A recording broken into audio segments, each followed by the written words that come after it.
noite. Como todos sabem, ainda que seja uma palestra, toda atividade dentro do Centro Espírita é um trabalho espiritual. Nós temos, junto conosco aqui, também desencarnados que estão ávidos para ouvir as palavras do palestrante de hoje. Tão ávidos quanto nós que somos encarnados, tão ansiosos como qualquer um de nós. Então, já que nós somos uma parcela da população, uma parcela desses ouvintes, por que não nós nos unirmos em uma turma só, a turma dos espíritos, sejam eles encarnados ou desencarnados? Então eu convido a todos para fechar os olhos e entrarmos em comunhão espiritual, uma comunhão que começa na nossa mente. Em que sentido? A nossa mente tem potenciais vastos, ricos e importantes para a nossa saúde em todos os níveis. Uma mente descontrolada, uma mente fora do diapasão, é abrir campo, como mostra André Luiz no livro Missionários da Luz, é abrir campo para que entidades vampiras absorvam do nosso potencial. Depois do campo mental, nós temos as energias perispirituais, que vão desde as energias a nível espiritual até as energias mais próximas a nível físico, como o fluido vital, que empreendem organização, a nossa ambientação espiritual e a nossa ambientação física. Energias também que precisam ser controladas, que precisam ser disciplinadas com a mente. E temos um corpo físico, repleto de energia, repleto de auxílio de corpos celulares, e também precisa de disciplina. Então vamos rogar aos amigos espirituais, em comunhão com toda a pleiade de espíritos que estão aqui, que nós entremos em harmonia mental, espiritual, sentimental, emocional e física. Vamos rogar que nos envolvam com muito carinho, em especial o Mário Mas, que hoje vai trazer um tema interessante. Falamos tanto de doentes e de doenças. Hoje nós vamos falar de uma forma de cura. A medicina ou psicologia transpessoal, que sai do corpo e vai para além dele. Então eu rogo ainda aos espíritos que nos mantenham com clareza, para que consigamos absorver cada palavra e cada conceito que hoje será explanado aqui, consigamos transformar isso em informação para a vida, em conhecimento, e modifiquemos um pouco mais e para melhor os nossos dias do futuro. Que assim seja. Mário? Quanto tempo? Você tem até umas 21h10, 21h15, aí a gente já se preocupa.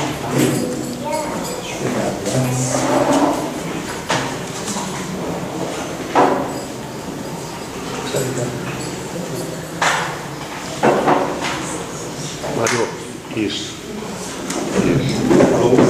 Alô, tá escutando? Alô? Tá bem? Boa noite, então. Muito obrigado ao convite da casa. Eu agradeço ao nosso Mestre Jesus por nós sermos recebidos aqui e podermos beneficiar das bênçãos que a espiritualidade traz para nós, né? Eu estava pensando, enquanto o Marcelo fazia a oração, em valores, mudança de valores, né? O que é viver? Se nós estivermos impregnados pelos valores materialistas, pelas imposições sociais, nós ficaremos cobrando de nós mesmos fazer igual aos outros, né? O que a gente poderia chamar também de massificação. É ser mais um impensante na multidão. Não que esse pensamento seja elitista de fazer essa discriminação, mas e sim se conscientizar de que a gente já começa a fazer opções. E isto é muito importante. Então, quando nós estamos aqui fazendo a opção de participar de um encontro desse, nós estamos cuidando, segundo a linguagem de Joana de Ângeles, do self, do espírito, não do corpo. Não que o corpo não mereça tratamento, é claro que sim, mas o corpo representando as coisas transitórias, passageiras, os apegos, não é? E por mais que nós buscamos atender os interesses, os apetites do ego, nem sempre nós nos sentimos saciados, plenificados, porque muitas vezes são desejos doentes, decorrente dos vícios que trazemos de outras existências, como também de imposições sociais, etc., da socialização, tudo isso que nós passamos. Eu estou falando isso porque a gente também tem que aprender a valorizar, porque algumas pessoas ficam em dúvidas, em conflitos internos, devo fazer isso, mas puxa, meus amigos me chamaram para isso ou para aquilo. Quando nós atendemos os interesses do espírito, do self, essas conquistas são imorredouras, imortais, perenes, né? Ela traz mais significado, traz mais sentido para nós. Então, esta é uma reflexão a respeito da nossa estada aqui, que isso é muito importante, porque se a gente, usando até uma linguagem da psicologia Gestalt, da Gestalt terapia, se nós estivermos presentes aqui, essa presença, essa presentificação, ela já consegue suplantar alguma angústia, ansiedade, dúvida, etc. Porque a gente sai dos devaneios, das cobranças pessoais e nos sentimos plenamente aqui. E isso significa também absorver todo o tratamento espiritual que está sendo feito aqui. Manuel Filomeno de Miranda, numa das suas obras, ele fala que nós não temos ideia do trabalho energético que é feito no Centro Espírita para acolher os participantes, né? Às vezes, essa estada aqui já é desintoxicante, já começa a fazer uma série de trabalhos para a nossa melhoria. Bem, falar da medicina da alma, não sou médico, eu sou psicólogo. Eu vou esbarrar mais aqui do lado da psicologia transpessoal, né? A medicina está relacionada ao conhecimentos relativos à manutenção da saúde, à prevenção, tratamento e cura. Mas nós vamos falar da consciência, porque se a consciência ou o espírito não estiver sadio, certamente que o seu corpo vai perecer, né? Por reflexos naturais. Bem, primeiro eu queria falar um pouquinho da personalidade. A personalidade que nós somos, ela não começou a partir da concepção. Nós somos seres multiexistenciais. O Espiritismo e mesmo a psicologia faz uma pequena diferenciação da personalidade e da individualidade. A personalidade é a pessoa que somos nessa existência. A individualidade é a somatória das várias existências que nós temos. Ou seja, é o espírito. Ok? Então, as características que apresentamos como personalidade atual têm um reflexo muito profundo destas várias outras personalidades que nós somos. Nós temos traços de personalidade ou de individualidade que são milenares. A psicologia vai atribuir aos fatores genéticos e ambientais a formação da personalidade. E tem uma cota, uma porção da genética, uma porção do ambiente que afeta, que influencia a formação da personalidade. Muito bem. Agora, a suscetibilidade de ser afetado mais ou menos pelo ambiente vai depender de como se encontra psiquicamente este reencarnante, né?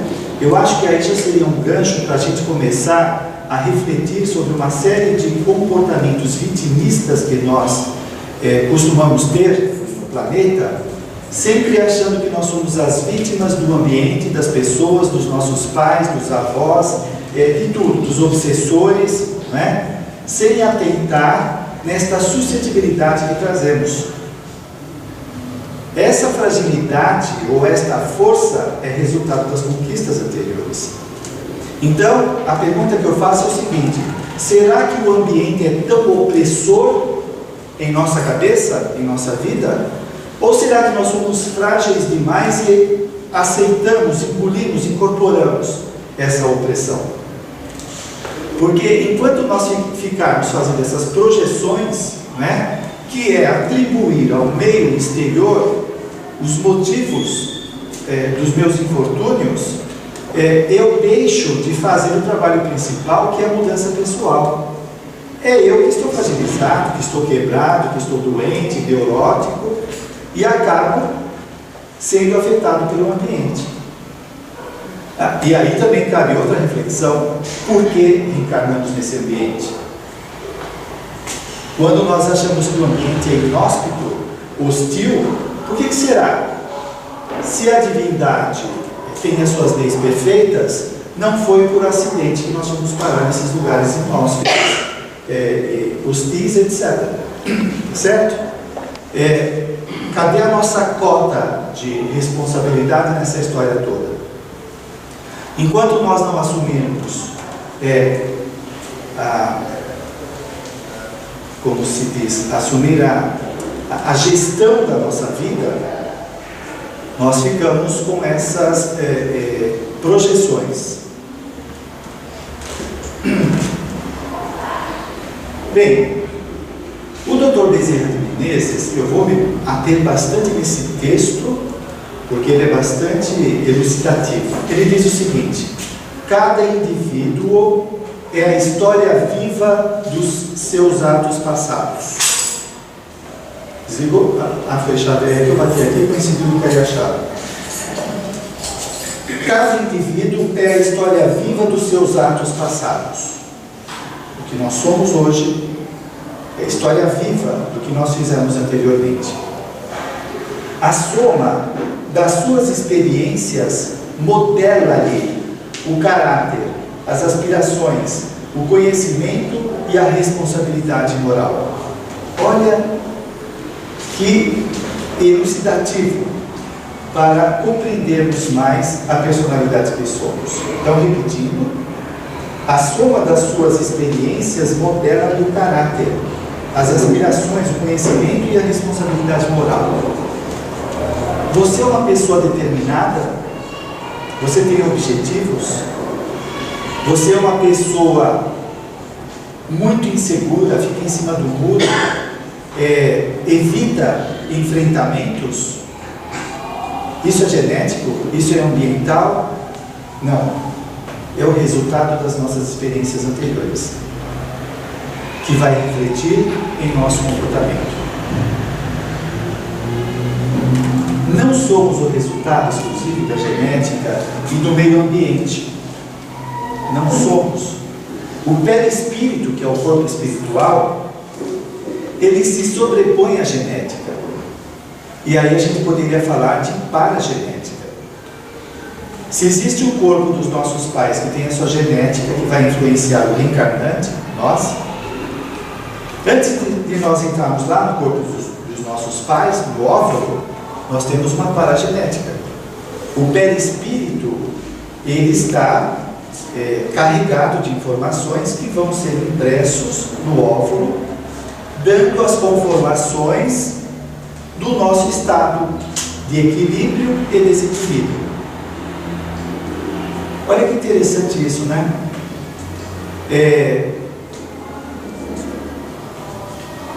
quando a gente fica fazendo essas projeções que eu falei, e a gente não reflete sobre o que nós temos feito até então, sem cair em acusações, autoculpa, nada disso, mas se nós estamos hoje, agora aqui, como você está satisfeito, insatisfeito com a sua vida, a maior parte do modo como você se encontra são as suas construções, são os seus feitos, né? E nós somos capazes de fazer coisas legais. Demos algumas pisadas aí de bola, erramos, acertamos, e com essa consciência que o Espiritismo traz, podemos melhorar ainda mais, como construtores do nosso destino. Bom,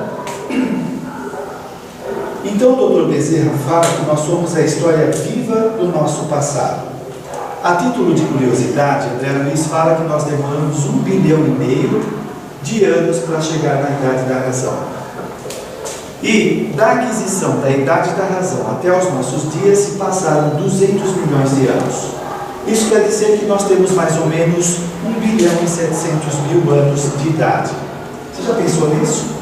Você pensou que esta era a sua primeira encarnação? Que você sabe pouco, que não fez nada, que não tem vínculo nenhum com tudo que está acontecendo, com seus amigos, familiares, sociedade? Nós já estamos aqui há muito tempo, né?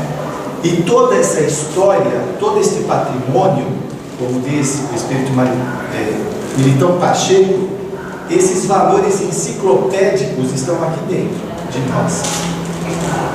Mas nós subestimamos tanto que parece não ter valor. Você já se auto-observou? Você toma contato consigo mesmo? Você é uma pessoa sociável? É uma pessoa inteligente? Irritadiça? Confusa? Insegura? Criativa?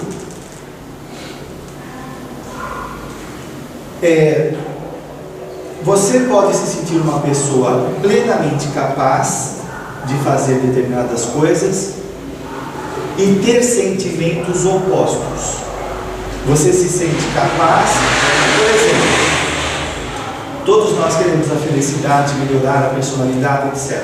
Não, eu quero cuidar de mim, eu me amo, eu vou procurar melhorar o meu trabalho, estudar, não sei o que lá. O indivíduo tem uma série de propósitos elaborados pela sua mente, ele articula essas ideias, mas ele pode ter sentimentos opostos. Ele pode ter sentimentos de inadequação, de menos-valia, que não tem importância nenhuma. Então, ao mesmo tempo que eu quero, eu sinto que não posso. Eu quero e não consigo.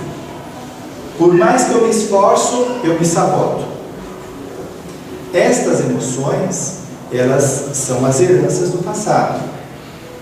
Provavelmente estão ligadas à autoimagem que nós trazemos do passado.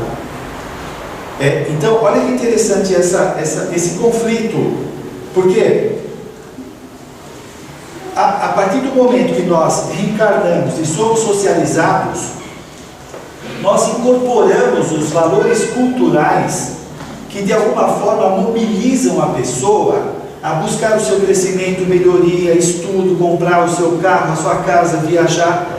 Existe essa força cultural como se fosse um script, orientando a pessoa o que ela deve fazer. E ao mesmo tempo existem forças internas opositoras, que são as heranças do passado. Então o indivíduo ele quer, mas para, né? Se você pega uma pessoa menos evoluída, que não tem um repertório comportamental satisfatório, esse script social é muito importante para ela, porque é um roteiro de como ela deve se comportar socialmente. É a mesma coisa que você entrar numa empresa e você não conhece nada como funciona, e você recebe um programa, uma cartilha dos primeiros passos como se comportar nessa empresa. A hora do almoço, a hora de entrada, de saída, tudo isso. Então, a cultura ela oferece isso para nós. Quando nós não temos um grau evolutivo acima da cultura, nós engolimos aquilo com verdades que vão nos orientar. Quando nós estamos acima da cultura, nós sobrepairamos. Aquilo já não tem tanta serventia. Quando você pega um espírito muito elevado, ao contrário, ele vai ajudar a enxertar essa cultura com conhecimentos mais amplos, comportamentos mais adequados. Não é? Então a cultura é importante para nós. É importante tomar contato com isso. Se você tem essa briga interna, você tem desejos, você elabora e tem sentimentos opostos, precisa trabalhar esse sentimento. Essas ideias têm que se sobrepor. Agora, o que pode ajudar também é tomar contato com sentimentos, não simplesmente reprimir, não tomar contato. Não, eu quero conseguir tal coisa, e vem aquele medo. Tem que pegar esse medo e trabalhar. Medo do quê? Disseca ele. É o que a psicologia chama de elaborar. Quando isso acontece, fica mais fácil de resolver. Bom, aí eu identifico, eu tenho medo de ser criticado. Eu tenho medo de que as pessoas não gostem de mim. Eu tenho medo de me expor. Então você já está especificando esse medo. Aí fica mais fácil trabalhar e poder superar.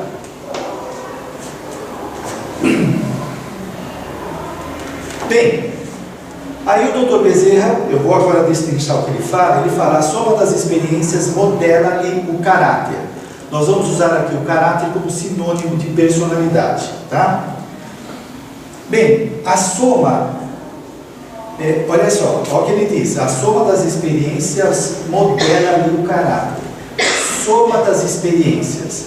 O que é essa soma de experiências? É um corpo de conhecimentos. Essas experiências que nós temos na existência, enfrentar situações, pessoas, estudar, trabalhar, ele vai formando um corpo de conhecimento. Nós vamos adquirindo um repertório de conhecimentos, de comportamentos que vão nos ajudar na formação da personalidade, não é? Então são, por exemplo, esse somatório vai se constituir em habilidades, traços, hábitos, conhecimentos, etc. Olha, tudo que está acontecendo conosco é importante.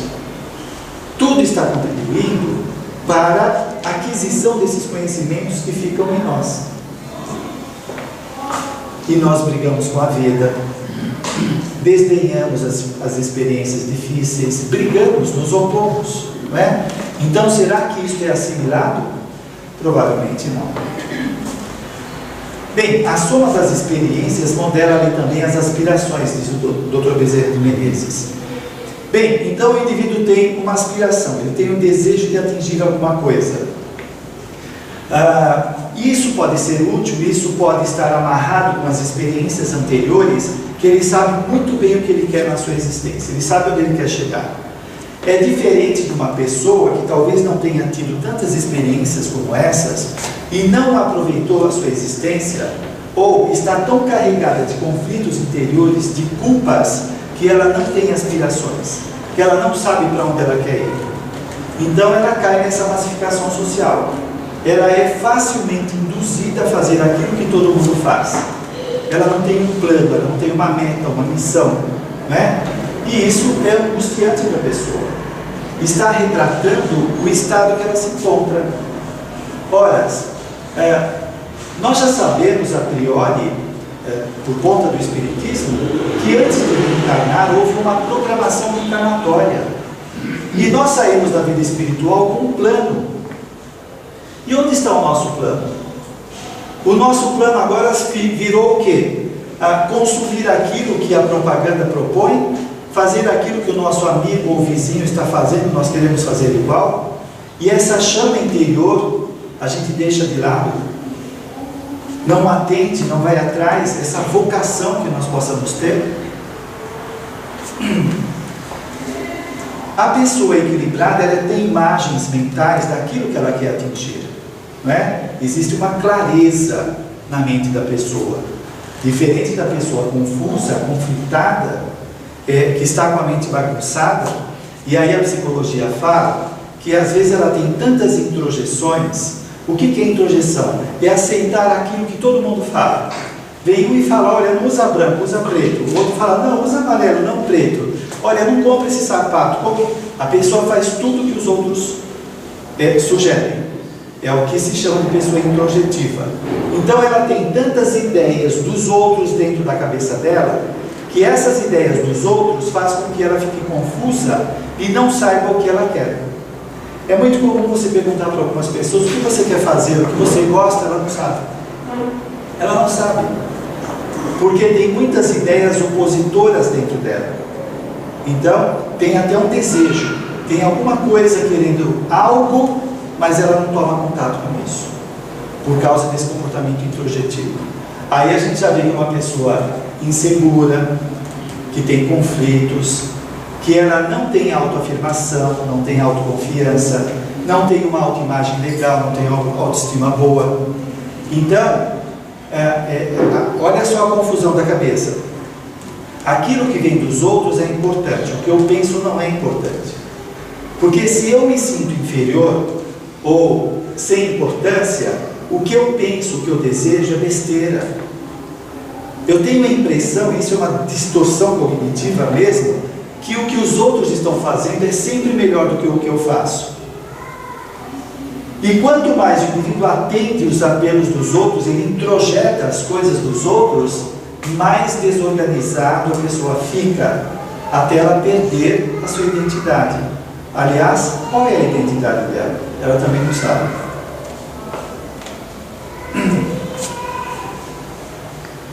Bem, olha só, então dentro da cabeça da pessoa, nesse estado, pode ter muitas culpas.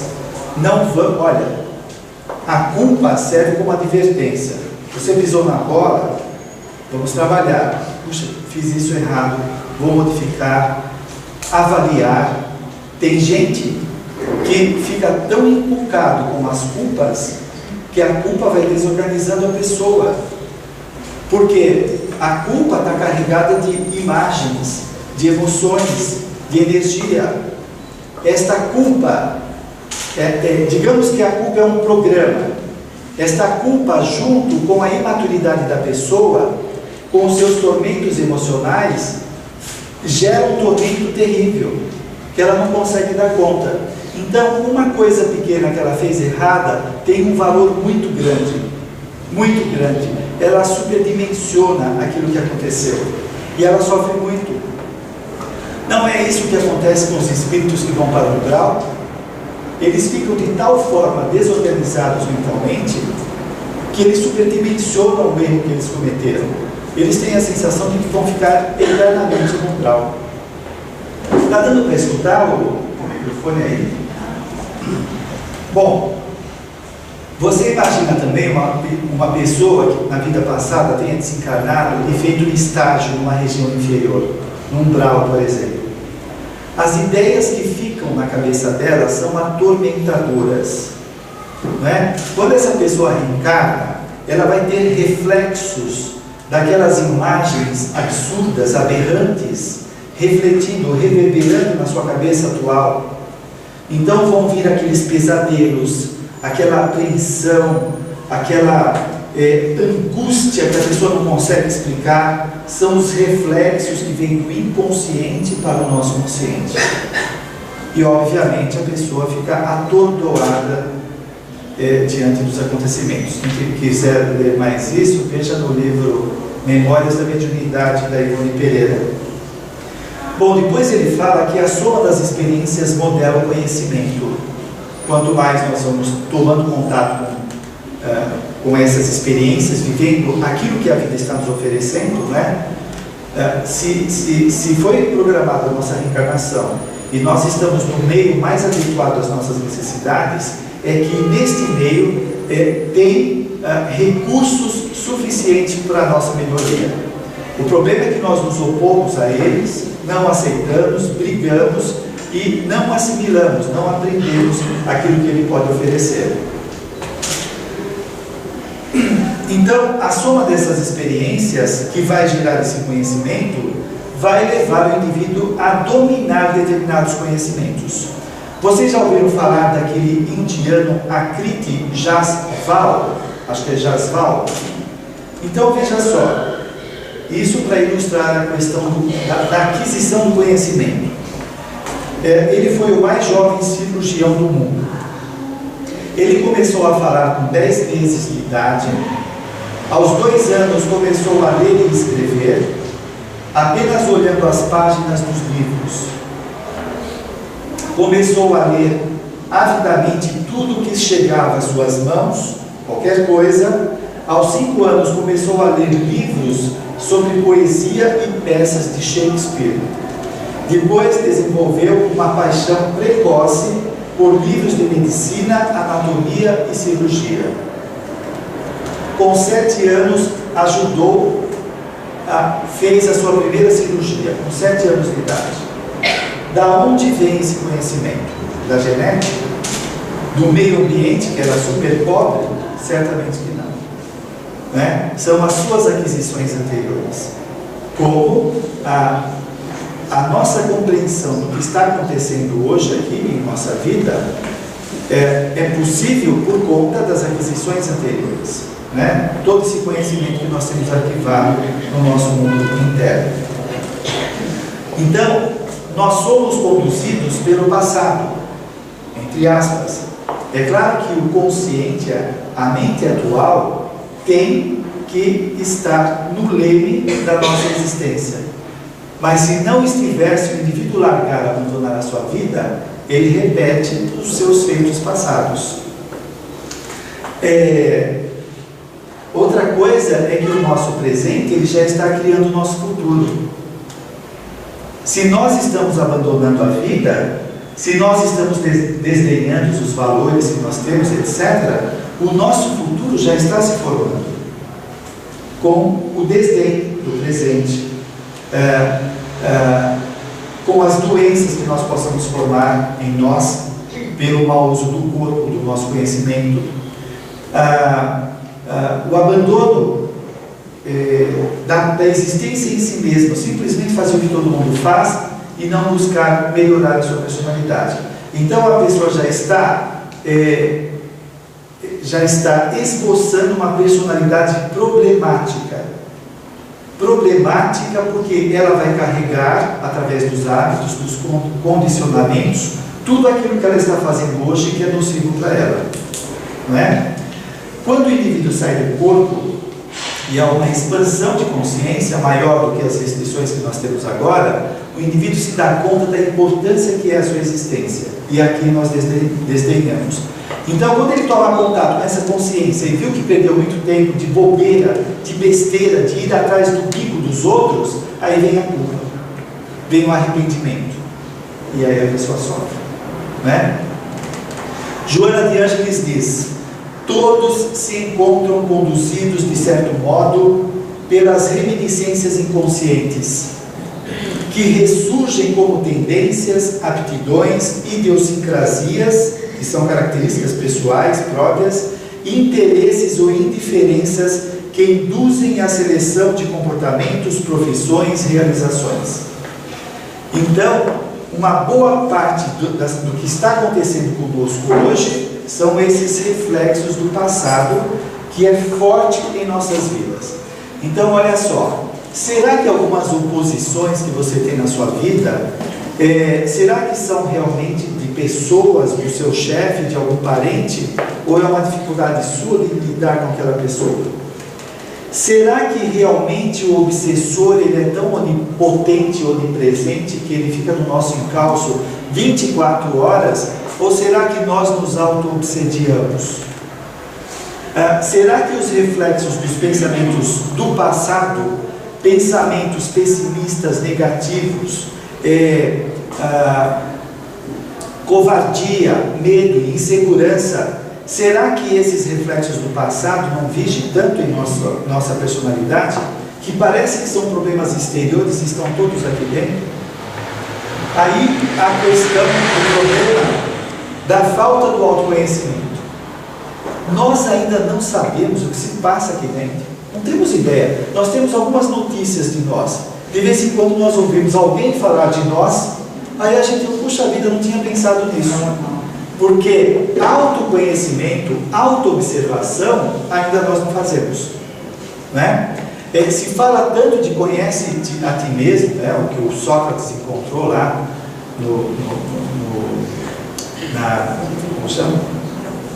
Em Delfos, né? Se fala tanto, mas quantas pessoas tomam contato consigo mesmo?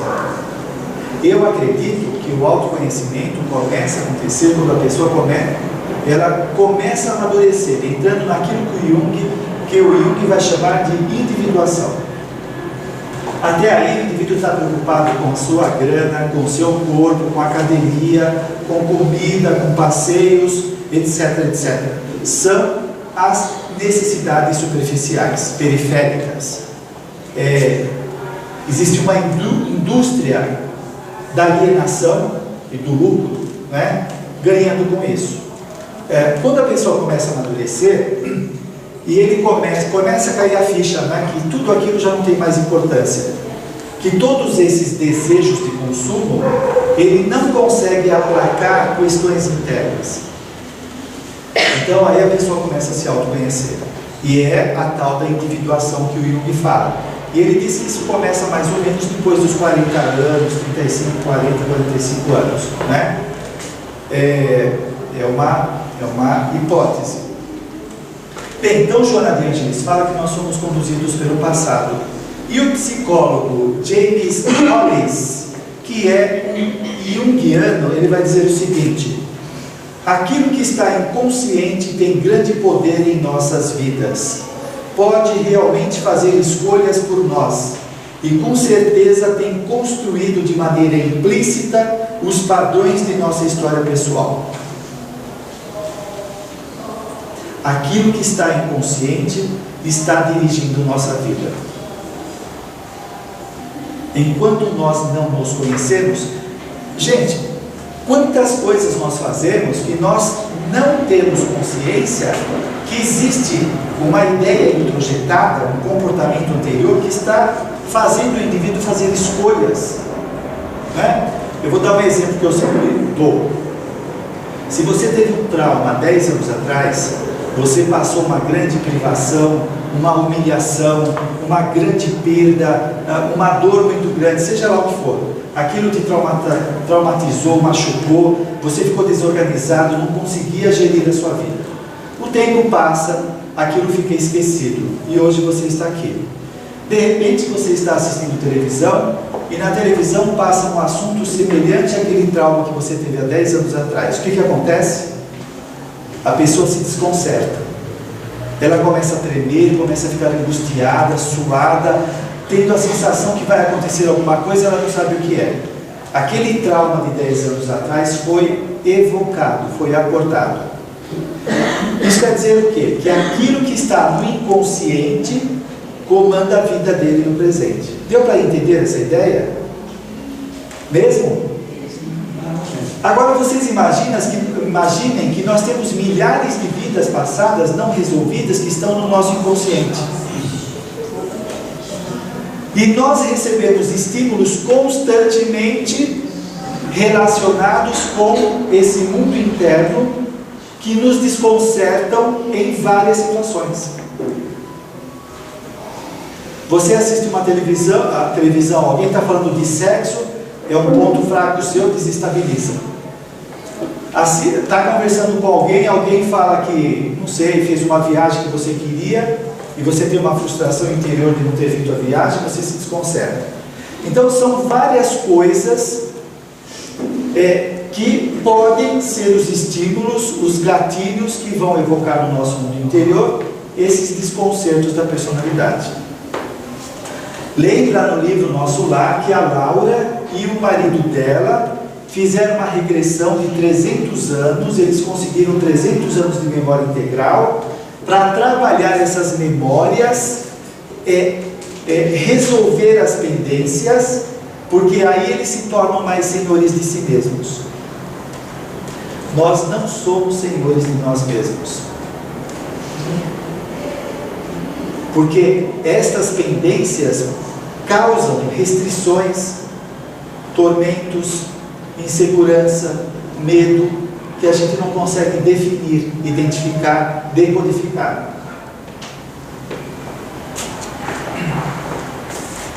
Nosso tempo ainda tem.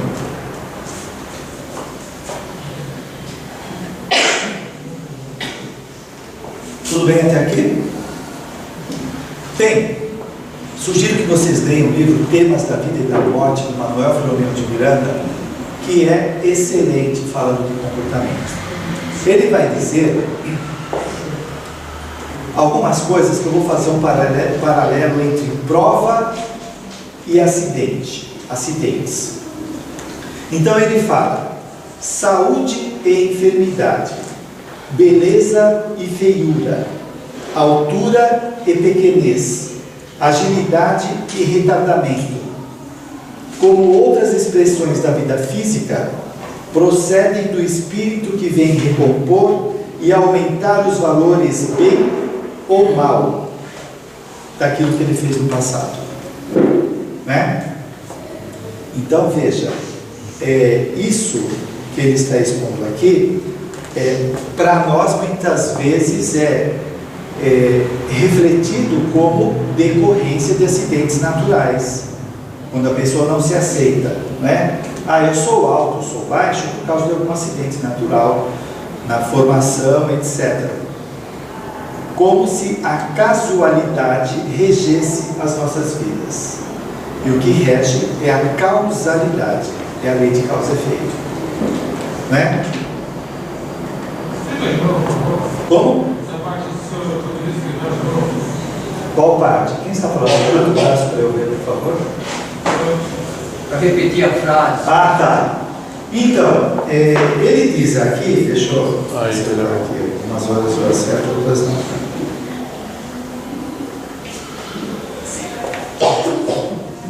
Bom, estas condições físicas, elas são decorrentes das heranças que o espírito traz. Quando ele reencarna, o perispírito já apresenta aquelas qualidades, tá? Lucidez, confusão, deficiência física, altura, a pessoa ser gorda, magra, tudo isso invariavelmente faz parte de como o perispírito se encontra, ok? Ele diz que procede do espírito que vem recompor, modificar, trabalhar e aumentar os valores do bem ou do mal, utilizado nas experiências pretéritas. Bem, então veja, de repente nós tomamos contato da nossa existência e nos enxergamos. Bom, eu sou magro demais, ou eu sou alto demais, eu sou baixo demais, e isso me incomoda. Se isso me incomoda, já está falando alguma coisa. Isso tem uma representação para mim, não é? O que acontece? Como diz a psicologia, nós nos identificamos com a experiência. Se eu me identifico, o que é se identificar? É ganhar as características daquilo com que a gente se identifica. Se eu me identifico com a agressão do meu pai, a agressividade dele, eu me torno agressivo. Eu aprendo a ser agressivo. Então, quando nós passamos por essas provas que ele está dizendo aqui, saúde, enfermidade, beleza, feiura, altura, pequenez, etc., a gente se identifica, nós fragmentamos a vida. Nós passamos a ter a impressão que a vida se resume naquela experiência. A vida se resume em eu ser baixinho e feio, ou alto e desengonçado.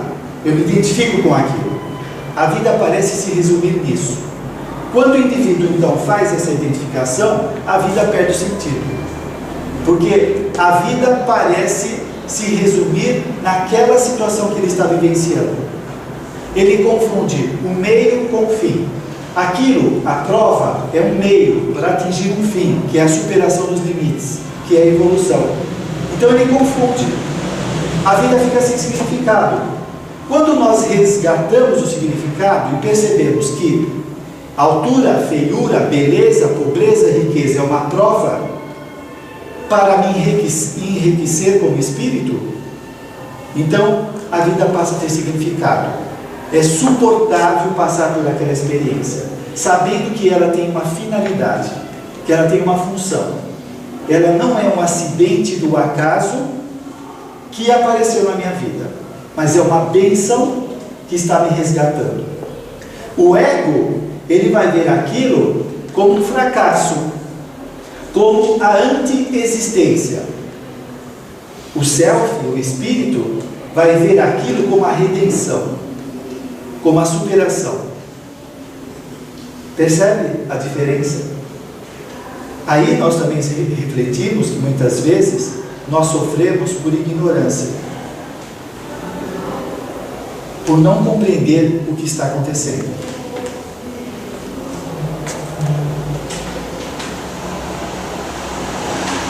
Depois, eu quero fazer um paralelo entre... Então, aqui eu falei da prova e de acidentes, não é? Eu tinha alguma coisa para refletir aqui. Quando o indivíduo está num corpo que ele não aceita, esta objeção já está mexendo com o seu interior, já está sendo uma experiência provacional de sofrimento para ele. Por quê? Provavelmente ele teve um corpo diferente no passado, ele ainda conserva uma autoimagem de uma pessoa bela, por exemplo, e está num corpo bastante inadequado segundo os seus apegos. Percebe? Então esse sofrimento já está sinalizando que o remédio está funcionando. Bem, aí ele vai dizer, o Manuel Filomeno de Miranda: os comportamentos e as manifestações mentais, sexuais, emocionais decorrem dos atos perpetrados antes e que a reencarnação traz de volta para a indispensável canalização em favor do progresso de cada ser. Então, a lucidez ou a confusão mental, a sexualidade perturbada ou não, é decorrente, então, desse passado que está pedindo conta. Porque se o indivíduo usou inadequadamente, ele desorganizou. E aqui, olha só, a reflexão que eu faço aqui é o seguinte: às vezes uma situação dessa, essa desorganização que o indivíduo apresenta, não é uma prova, já é uma desorganização em si mesma. Vou dar um exemplo. Não sei se eu me embananei, mas eu peguei o fio da meada. O indivíduo é alcoólatra. Ele bebe, bebe, bebe e acaba com o fígado dele. Ok? Ele lesou pelo espírito dele. Na próxima existência, ele já está com o fígado lesado. Não foi necessariamente programada uma prova para ele vir com o fígado lesado, porque já estava lesado. Muito bem, agora vamos pegar um outro caso. Aquele cara que vende bebidas e incentiva os outros a beberem e não bebe, ele desgraçou muitas vidas. Este pode reencarnar com uma prova onde o seu fígado, ou seu estômago, ou até o seu psiquismo vai estar lesado, porque aí vai vir a culpa. O outro lesou e pode causar culpa também, né? Porque ele vai ter consciência: o que eu fiz com o meu corpo? Mas ele já está lesado. Não foi uma programação específica: olha, você vai nascer, o seu estômago vai estar deste ou daquele modo. Já está lesado o perispírito. O outro não. O outro foi programado uma prova na área conflitiva dele, porque aquilo vai gerar culpa. Quando ele vê as desgraças que ele causou na vida dos outros, ele vai ficar desequilibrado.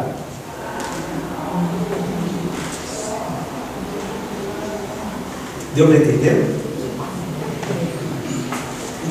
Agora, esta aprovação ela é feita de acordo com a necessidade do indivíduo, para aquilo gerar consciência dele, porque olha só, o valor dele, ganância, interesses pessoais, estavam acima do valor ético, do valor vida, não é? Ele não tinha consciência, ou melhor, às vezes pode até ter, mas dos prejuízos que ele está causando na vida dos outros. Olha, eu sempre cito esse caso aqui, o Hilário, o Silveira Sampaio, naquele livro Bate-Papo com Além, na vida espiritual ele vai fazer um curso de autorresponsabilidade. E ele, junto com outros escritores, que ele foi escritor uma parte da vida dele, eles começam a ver numa tela as consequências do livro que ele escreveu na cabeça de todos os leitores. Dá para imaginar isso? Tudo que ele escreveu e que gerou na cabeça das pessoas tormentos, indecisões, dúvidas, medos, etc, etc, ele era corresponsável por aquilo lá. E ele falou que preferiria ter nascido idiota, nunca ter aprendido a escrever, do que escrever toda a obra que ele tinha, né? E tem um caso em André Luiz também, que o cara era um articulista de um jornal, e ele tinha alguns seguidores. Quando André Luiz o encontra, esse escritor, que ele já está totalmente desequilibrado, ele está fazendo indagações absurdas, o que é o pensamento, porque ele se vê perseguido por pensamentos, por pessoas, por conta de tudo que ele gerou nos seus leitores. Olha só, nós aqui não temos ideia disso. Por exemplo, às vezes você vai atender uma pessoa na assistência fraternal, a gente nunca sabe como que o nosso interlocutor está. Uma palavra atravessada, uma impaciência, o que pode gerar na cabeça da pessoa? Eu ultimamente estou questionando o seguinte: você gosta de trabalhar na casa espírita? Você gosta de dar passe, de fazer palestra, de fazer entrevista, etc. Faça se você ama o que você está fazendo e não por obrigação, não é? Porque algumas pessoas fazem por obrigação e não tem nenhum amor naquilo que estão fazendo. Elas querem se livrar do umbral, já viu, né? Então estão barganhando, deixa livrar a cara. E aí qual a qualidade? Porque o lance é que quando a gente começa a trabalhar e pensar na qualidade, nós estamos nos curando. Nós estamos nos beneficiando daquilo lá antes de mais nada. Imagina que você vai dar um passe mal-humorado. Como que fica isso? Se eu estiver bem-humorado, estiver bem comigo mesmo, provavelmente eu vou assimilar essas energias da sala do passe, que eu vou flutuar. Então, quando eu começo a qualificar, eu começo a me melhorar, a mudar. Então, essa cura interior vai acontecendo. Mas vamos lá. Bom, de tudo que nós falamos, as terapias que o mundo oferece, penso eu nesse momento, pode ser que daqui a 5 minutos eu mude de ideia. Eu penso agora que a maioria dessas terapias são todas paliativas, né? O medicamento, a psicoterapia, o passe, tudo isso pode abrandar, mas não cura. A cura vem de dentro. Porque seria muito fácil, já pensou? Você entra na sala de passe e sai novinho, zerinho, positivo, otimista, tudo. Que maravilha! O passe ajuda, recompõe as energias. Essa recomposição de energia deixa a pessoa mais otimista, mais equilibrada. Mas dar manutenção vai depender da conduta do indivíduo, né? E aí, olha só, o Espiritismo eu acho que faz uma amarração muito legal, né? Então, eu vejo no consultório, tem gente que vai lá e quer uma terapia instantânea e maravilhosa, que a pessoa fica equilibrada e madura. Eu também quero, né? Eu sou psicólogo e não sou, por isso que eu sou psicólogo, talvez. Então, seria maravilha de obter isso daí. Algumas pessoas vão fazer viagens, excursões, retiros espirituais, não sei o que lá. Tudo isso é paliativo. Ajuda um pouquinho aqui, um pouquinho ali, etc. Mas não resolve. A amarração que eu estou falando, o Espiritismo fala o seguinte: a dívida persiste enquanto não se regulariza as pendências. Matou a charada? faça terapia, faça viagens, faz tudo que você, desdobramento, vai para outros planetas, não sei o que lá. Se não resgatar as suas pendências, não vai sair da mesmice. Porque esse débito interior, que é a ficha kármica, causam restrições no indivíduo. Olha, no livro Ação e Reação tem um caso muito interessante. 2 grandes benfeitores que faziam trabalhos fantásticos na área do bem. Eles queriam ter ascensão a planos mais elevados e não conseguiam, até que foram falar com outro benfeitor e foram ver na ficha kármica desses dois autores, dessas duas personagens, há 400 anos atrás eles tinham jogado algumas pessoas aí no buraco, né? E aquilo estava pendente. Passou o tempo, eles se tornaram pessoas boas, mas os débitos interiores causavam restrições. Aí, eles entraram na aeronáutica aqui no Brasil, como engenheiros, ajudaram o desenvolvimento da tecnologia da aeronáutica e sofreram um acidente de avião para resgatar aquilo de 400 anos atrás. Com esse resgate, com isso limpo dentro deles, eles conseguiam fazer mais coisas. Então, esta amarração é isso, olha só, a dívida persiste enquanto se não regulariza. Considerando-se que o devedor se dispõe à renovação, com real propósito de reajustamento íntimo, modificando as paisagens mentais a esforço de leitura salutar, oração e reflexão, com trabalho edificante em favor do próximo e de si mesmo, mudam-se os quadros provacionais. E providências relevantes são tomadas pelos mensageiros, encarregados da sua reencarnação, alterando-lhe a ficha kármica. É justo, não é? Então veja bem, nós pedimos aos benfeitores, me ajudem, né? Me ajudem no trabalho, na doença.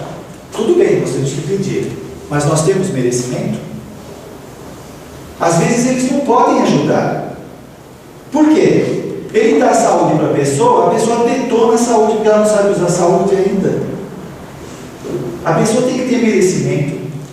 Então, quando ela começa, como está dizendo aqui, boas leituras, mudança de comportamento, a fazer o bem para os outros, para ele mesmo, ele começa a gerar merecimento. E esse merecimento pode mexer no seu quadro provacional. A pessoa começa, então, a fazer bem e vai modificando os padrões interiores. Essa mudança significa que ele está apto a receber aquilo que ele queria e não recebia. Às vezes a saúde pode voltar, ele pode conseguir um emprego, não é? Se fosse no período anterior, se ele conseguisse um emprego razoável, ele ia voltar toda a arrogância que já levou ele para o buraco. Você pega aí algumas pessoas, dá saúde para ela. O que ela faz com a saúde? Bate nos outros, enche o corpo de bebida, de comida. Ela não pode ter um corpo sadio, ela não sabe usar. Aí tem que nascer um corpo doente, para o benefício dela mesma, porque senão ela se complica mais, fica gerando mais karmas negativos. Então, essa amarração, o Espiritismo, para mim, né, a reflexão aqui é o seguinte: tira a gente da infantilidade, de ficar pedindo, sem fazer nada. Esse negócio de salvação só com arrependimento ainda está meio na nossa cabeça ainda, sabe? Ou passe, o Papa passe. Por que a pessoa fica 10 anos tomando passe e elas não se dispõem a trabalhar dando passe? Ainda é passiva, quer receber, né? Passiva na vida. Então ela ainda não aprendeu a doar, a sair de si mesma. Como que ela pode se curar? Ora, não existe ninguém lá em cima que está perseguindo a gente, só está olhando e vendo: opa, espera, esse cara está tendo muito sucesso, derruba ele, faz ele sofrer. A coisa é muito justa. Eu estava lendo um livro agora, e a pessoa é o Dr. Bezerra de Menezes. A mulher, ela desencarna, deixa eu pegar o fiozinho da meada, sim, ela se suicidou. Ela se suicidou e aí os pais chamam os benfeitores, fazem oração, vem o Dr. Bezerra de Menezes, Manuel Filomeno de Miranda e vão ver a moça. Ela ainda está no corpo e ela está sentindo toda a autópsia que está se fazendo. E Manuel Filomeno de Miranda fala que é inimaginável os tormentos que ela está vivenciando. E ele fala para o Dr. Bezerra, mas não é possível a gente fazer alguma coisa? Ele fala, não é possível, porque ela escolheu isso daí. Não dá para arrancar ela daquela situação. Aí o que o Dr. Bezerra de Menezes faz? Ele dá um passe calmante nela para ela dormir. Mas mesmo ela dormindo, o mundo mental dela está atormentado. Esse é um caso muito interessante que o Divaldo contou uma vez numa palestra e agora eu vi no livro. Os pais são 2 trabalhadores espíritas do bem, fazem muito bem. A filha, quando tinha 5 anos, ela passou por uma doença que foi desenganada pelos médicos. O médico falou para o pai, olha, amanhã eu volto para assinar o óbito dela, que ela não vai passar dessa noite. O pai, desesperado, rezou do Dr. Bezerra de Menezes para Maria. A oração chegou até o Dr. Bezerra de Menezes e ele falou que não podia, porque ela precisava desencarnar. E aí ele falou, mas como? Eu sou trabalhador, eu estou ajudando outras pessoas, como que eu vou ajudar se eu não sou ajudado? O pedido dele chegou até Maria de Nazaré. Maria de Nazaré, na primeira resposta, recusou, porque a moça não poderia continuar encarnada. Ele tanto pediu que foi concedido que a filha continuasse encarnada. No dia seguinte, o médico voltou lá, a menina estava bem. Quando essa moça chegou na maioridade, ela passou por uma decepção afetiva e ela se suicidou. Ela já tinha cometido suicídio na vida passada. Ela tinha desequilíbrio na afetividade, ela não suportou a experiência. Por isso que ela tinha que desencarnar na infância. Se ela tivesse desencarnado na infância, ela já teria reencarnado outras vezes e estaria mais equilibrada.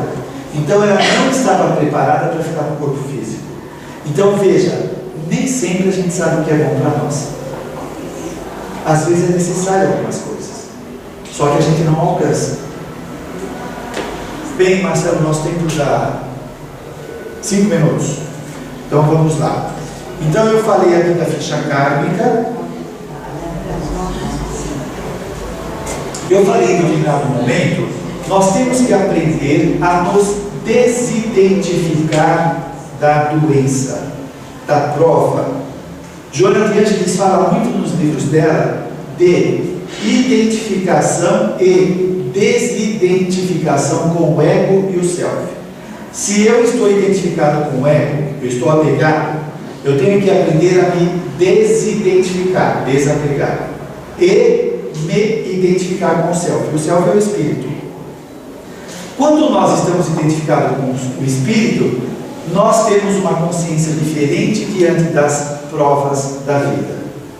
Se a gente está muito apegado ao ego, o ego não suporta algumas provas.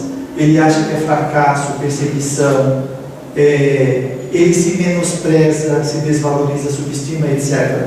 Porque ele não sabe lidar com decepções, com limites. Isso por conta do processo de socialização, etc. Quando a gente está ligado com o espírito que somos, nós sabemos que tudo que está acontecendo, a maior parte, faz parte das nossas provas de crescimento. Então elas têm um colorido diferente em nossas vidas. Não parece um fim em si mesmo. Bom, a vida, e isso Jung vai falar muitas vezes, e Joana de Ângeles fala, a vida é maior do que a prova e o sofrimento. A prova e o sofrimento é passageiro, é um teste, é um aprendizado.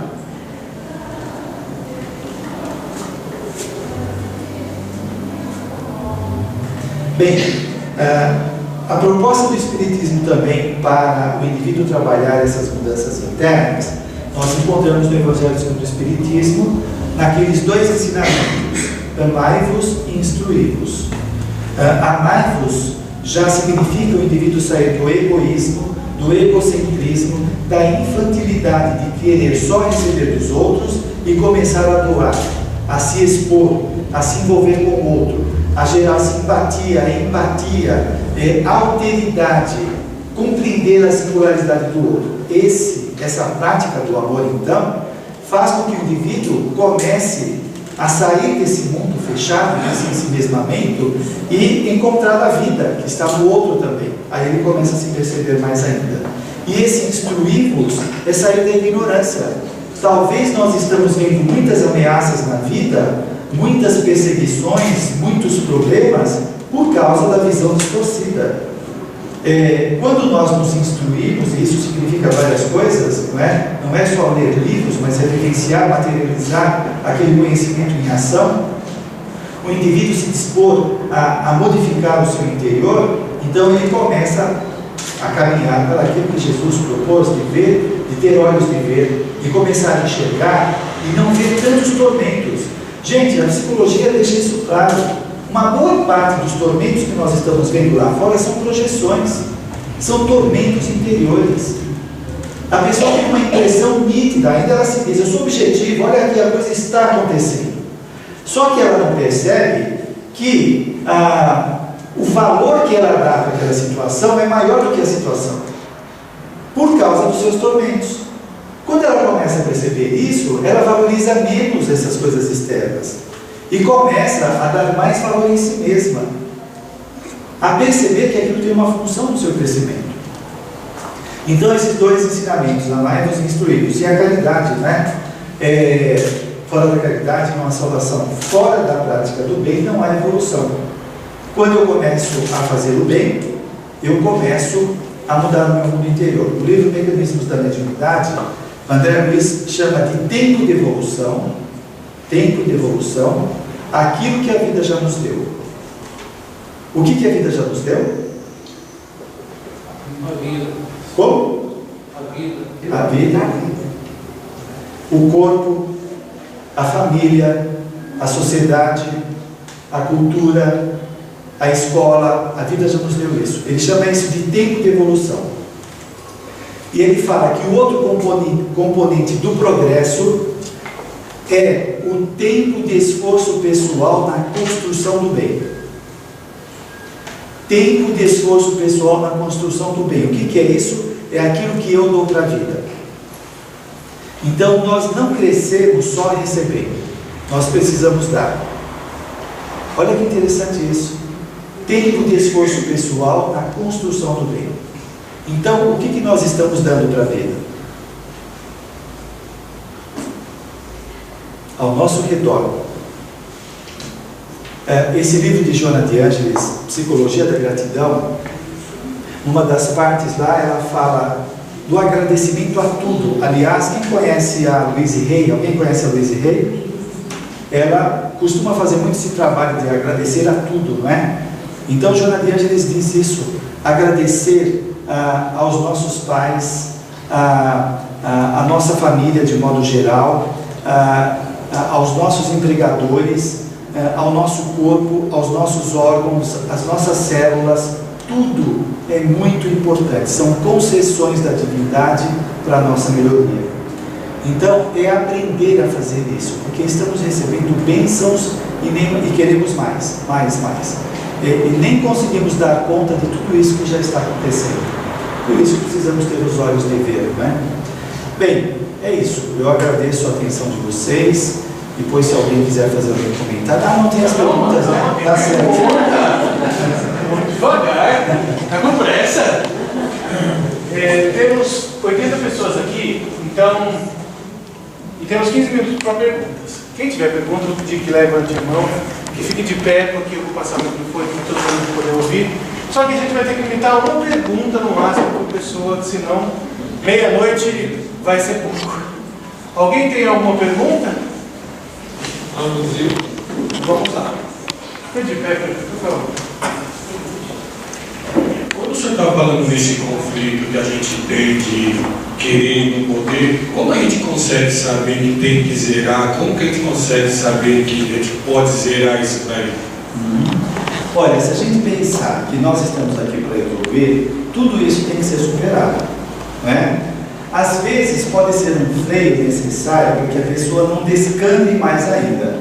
Você veja, aí a necessidade da gente conseguir discernir o que está acontecendo. Será que é um freio para que eu não caia mais ainda? Ou será que é um obstáculo que eu tenho medo de enfrentar e não supero? Eu acho que a primeira pista é o seguinte: nós temos que fazer aquilo que for possível. Se você encontra esse impedimento interno, você tem que buscar de todos os meios conseguir superá-lo. Você não conseguiu, então provavelmente é um freio necessário. Próxima pergunta.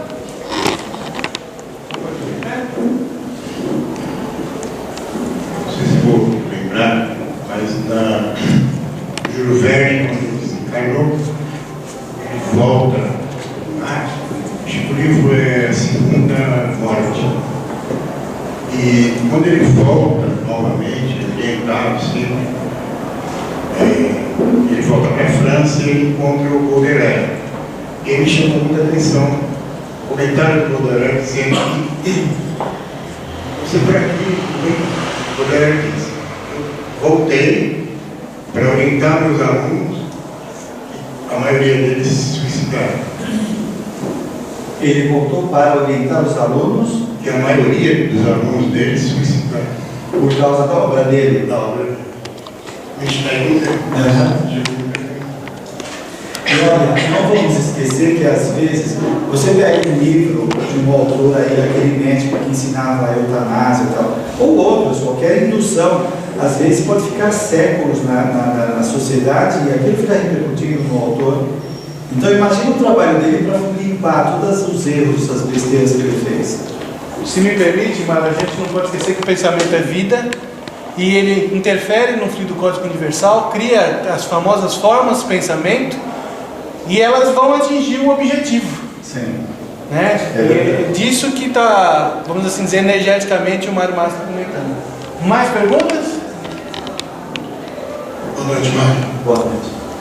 Você falou sobre a importância das experiências que constroem nossa personalidade, certo? Duas perguntas. Queria você falar do lado positivo e negativo da rotina e o fato de muitas vezes entrarmos nas experiências distraídos ou dormindo, se elas mesmo assim constroem alguma coisa. Olha, desculpa, eu prestei mais atenção na segunda. A primeira, Da rotina. a rotina. Alguns, na psicologia, alguns consideram importante a rotina, porque você não precisa ficar pensando o que vai fazer, já é automático. Se você levanta de manhã e fala, bom, e agora o que eu faço, hein? Aí você vai pegar o manual e vai ver, tem que escovar os dentes. Aí, não, isso já está automatizado, então isso é bom, né? Agora começa a ser prejudicial quando o indivíduo rotiniza tudo na vida dele. Então ele tem que ser o senhor da situação e não a rotina o senhor dele. Então aí vem a consciência da pessoa. E a outra pergunta? Sobre a gente entrar nas experiências de maneira distraída. Sim. Se mesmo assim ela ajuda a construir alguma coisa. Olha, você veja no aprendizado. A criança que está com sono e com fome, a assimilação dela não é tão grande como a outra que está mais descansada, né? Então a qualidade talvez não seja a mesma. Alguns advogam que o inconsciente ele capta tudo. Pode ser que a consciência atual, o ego, não consiga lembrar daquilo que foi incorporado, embora o inconsciente possa ter absorvido, mas isso é claro que é sempre melhor nós estarmos despertos para fazer com mais lucidez. Se o discernimento é uma conquista do indivíduo que é desabrochada pelo exercício constante, e esse discernimento permite ele fazer escolhas mais acertadas, certamente que está desperto é o melhor. Mais perguntas? Mais algum? Tem.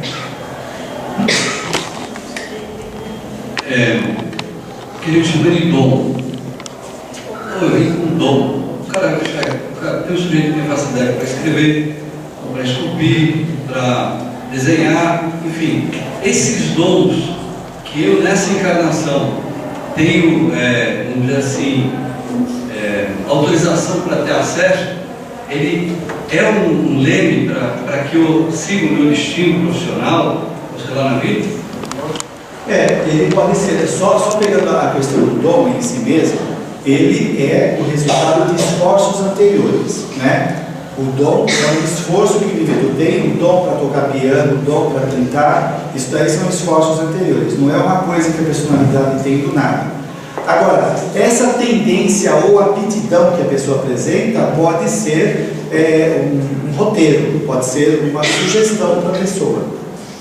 Então, ele tem que ficar atento. O que acontece? Às vezes, a educação informal dos pais acaba abafando isso. Então, o filho quer ser um pintor e o pai fala, não, você tem que ser engenheiro. Aí ele abafa aquela tendência, aquela aptidão. Mais alguma pergunta? Dou-lhe uma, dou-lhe duas.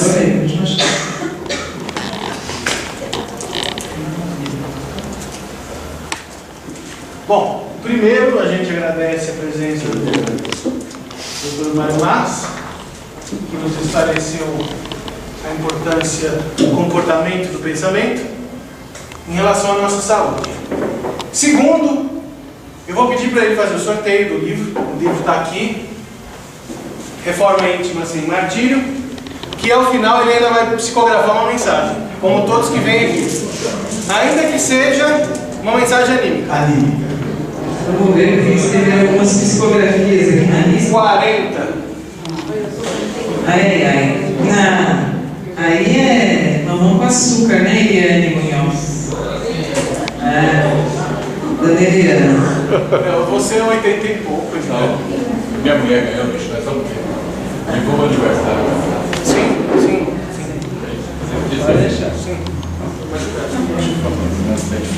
Não mais uma coisa, semana que vem nós não teremos atividade doutrinária, nós não teremos palestra, por conta das festividades do aniversário do centro, que vai acontecer no domingo.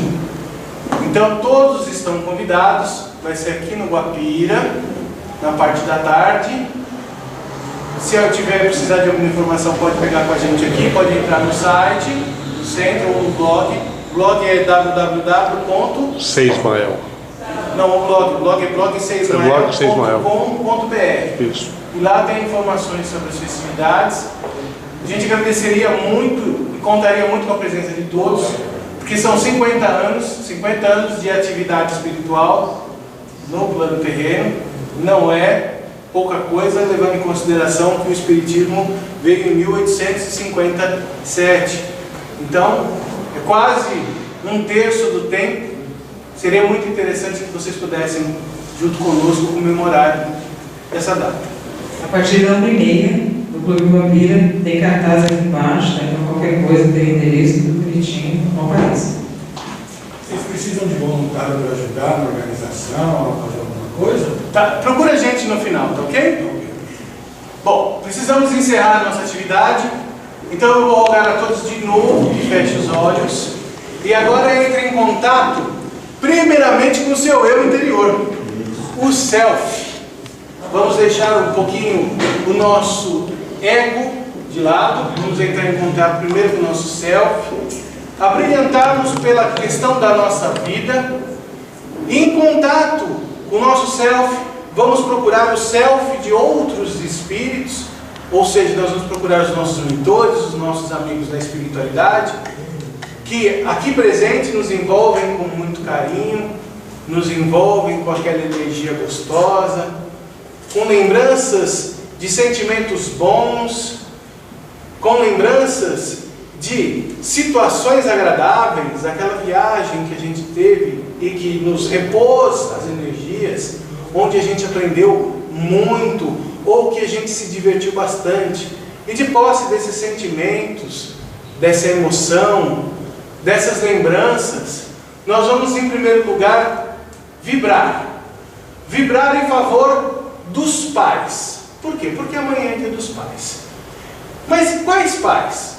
Se pararmos para pensar, todos nós fomos pais em algum momento, ou nesta ou em outras encarnações. Então, vamos vibrar pelos pais de hoje, pelos pais do passado, pelos momentos em que nós fomos pais, para que com esta energia a gente desbloqueie alguns canais de entendimento, seja capaz de ver a vida com um enfoque mais positivo, mais claro, para nos posicionarmos e posicionarmos os nossos filhos e as pessoas que venham procurar o nosso apoio. Vamos também vibrar com essas lembranças e com esses sentimentos pelas pessoas que estão de alguma forma ou passando pelas provações ou pelas reconciliações pessoais por conta da doença. Porque ou elas feriram o próprio perispírito, ou porque elas desajustaram-se no comportamento e isso repercutiu na existência dela atual.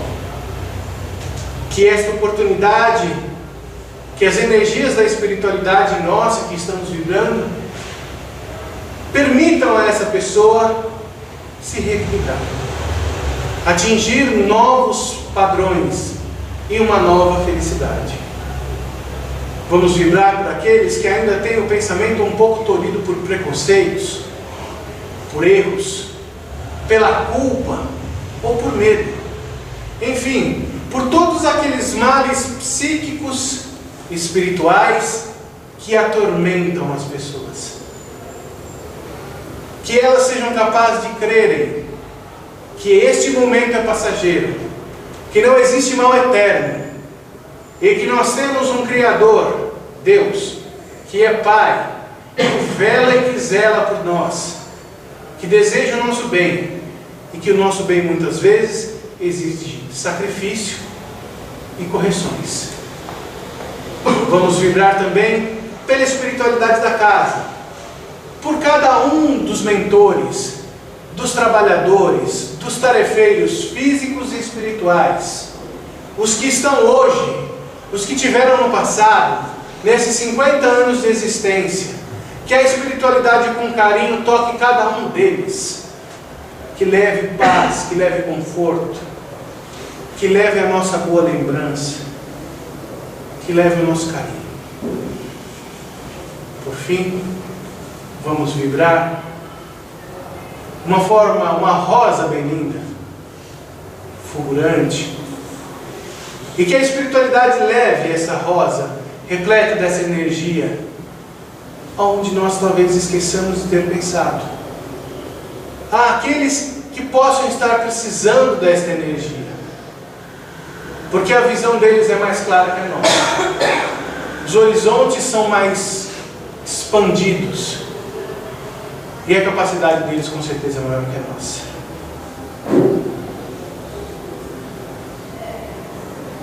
Por fim, em comunhão com os espíritos amigos, com os espíritos que vieram participar conosco, vamos agradecendo a Jesus, o Mestre, que há mais de 2000 anos trouxe ensinamento para nós, que sejamos capazes de compreendê-lo e vivenciá-lo, que a instrução não pare em conhecê-la, mas que ela se transforme em amor, para que através do conhecimento e do amor, essas duas asas, conforme Emmanuel coloca, nós consigamos alçar cada dia mais voos mais longos, mais alto, para que ao final sejamos capazes de nos colocar no colo de Deus, nosso Criador, muito provavelmente o destino final da nossa evolução. Que assim seja.